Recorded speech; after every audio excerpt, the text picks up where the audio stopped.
Дали судот ја прифати стварната и местната надлежност за расправа за предметот? Прифана дека на крај ќе одлучи за стварна и местна надлежност уште на прошлото рочиште. Така да што има прифана на судијата не знаеме ние. Добро, сега главната расправа е закажана за 10 октомври. За 10, да. Може ли да Со одлука за главната работа ќе одлучи за надлежноста, за приговорот на надлежност. Може ли да почне судењето без утврдена надлежност? Дали е надлежен судот или не? Очигледно гледате дека може. Очекувате ли да се појават Али Ахмети лично во судницата заедно со Муса Џафери? Па не се обавезни, ја очекувам. Но очекуваме дека ќе влечат постапката, бидејќи не е нивната цел оваа постапка. За жал, тоа го озможува нашиот правосуден систем и судиите кои што работат во него. Доколку тужените навистина сака ова да биде кратка, брза и ефикасна постапка, навреме ќе ги донесува сите докази, ќе ги поднесува сите докази, преведени, целата изјава ќе има, доколку имаат изјава воопшто, и ова ќе беше се скратено и денеска ќе бевме завршени. Меѓутоа, јас сметам дека и интересот вас е погрешно насечен, а они успешно манипулираат со интересот на јавноста, бидејќи интересот е тука да застарат кривичните дела кои се водат во правосудните органи пред обвинителството и пред судството, токму за овој скандал кој очигледно никој од Македонија како да не го интересира. Америка, Соединетите американски држави ги интересираше и веќе наплатија оштета 95 милиона долари од Deutsche Telekom и Magyar Telekom. Извинете ми за имињата ако не ми се точни, а сета штета ја трпеше Македонија поради монополското работење на нашиот оператор 3 години, и тоа е со стотици милиони долари кои патем собственик е странски газда и се излеа сите пари од нашата држава во странство, значи стотици милиони долари, затоа некој треба да сноси одговорност или да биде ослободен од одговорност, а доколку сноси одговорност и независност, ако застарат кривичните дела, ние како држава треба од таа компанија да си ја бараме штетата. Значи, ако е поради кривично дело сторено, да дошол операторот до одредена повластица, до одреден профит, ние како држава треба да го докажеме тоа со сите сили. Не се работи за 100.000 евра, за стотици, можда и милиарда, не знам. Не ги знам билансите на успех на Телекомот тогаш е наш. Значи се работи за тие пари мои, ваши, на сите граѓани, на сите даночни обврзници.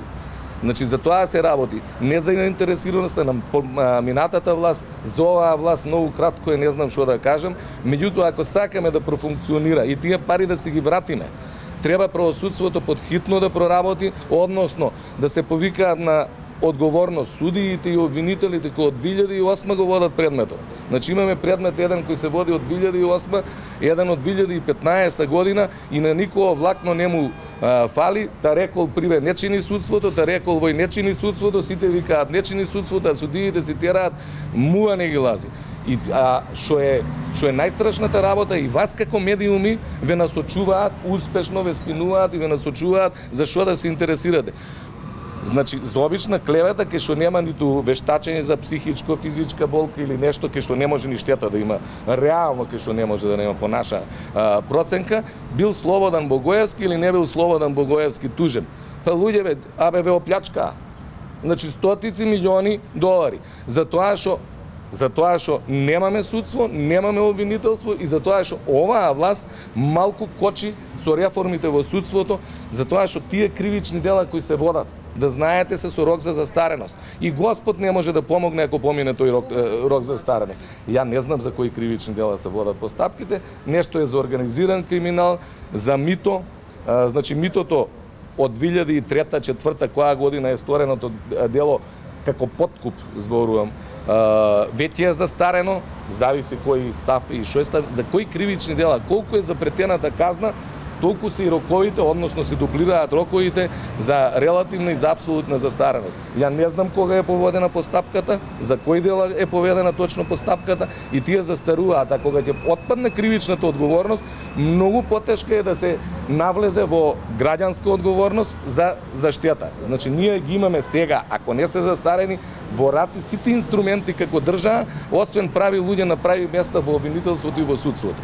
Значи воја е апел до сите медиуми, апелирајте до оваа власт, до онаа власт, до опозиција, на сите граѓани, нас не е од интерес да си ги зедеме тие стотици милиони долари, да си ги вратиме нас. Па ако Америка има штета 95 милиона долари, само затоа што и било нарушено принципот на конкуренција, односно имало само монопол. Ние што сме плаќале поскапи услуги, колку пари се тоа што сме имале штета? И кој има право на таа штета? Освен ние како држава, односно ние како граѓаните. И затоа оваа постапка е само димна завеса на која сите се фаќаме како утмани, односно како риби на јадица и трчаме по тоа дали Слободан Богоевски рекол нешто или не рекол, а изјавата не ја доставуваат. И тоа ќе биде и на идното рочиште, веројатно нема да дојде некој од тужителите, предпоставувам сега, па тоа ќе се провлече за по 2-3 месеца, се така додека не застаре оноа што навистина треба да се води во постапката. Само што повеќе сме Повелете. Кои беа конкретно доказите што ги одбија денеска? Затоа колешката ќе ви каже. Значи денес заставивме доказ од судот во Соединетите Американски држави кој што ја прифаќа како доказ во тамошната постапка изјавата дадена од Слободан Богоевски во месец декември 2014 година, изјавата која што е дадена од Слободан Богоевски во неколку наврати, станува збор за неколку изјави во месец јануари 2015 година.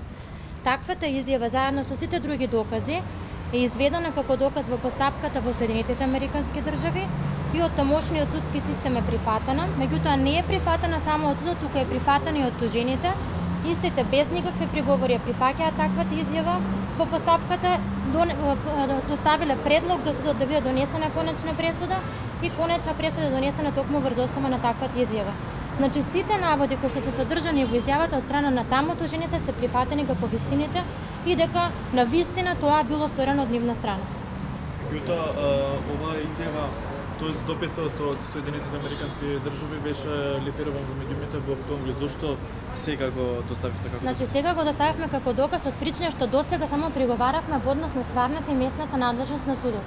Кога истакнуваме приговор само во однос на стварната и местната надлежност на судот, не смееме да се впуштиме во однос на наводите содржани во изјавата, бидејќи на тој начин произлегува дека ја прифаќаме стварната и местната надлежност на овој суд. Откако судот се произнесе дека во однос на таквиот приговор за стварна и местна надлежност ќе одлучи со одлуката за главна работа, на денешното прво и следно подготвително рочиште како што и законот дозволува, доставивме докази кои што предложивме судот да ги изведе на главна расправа.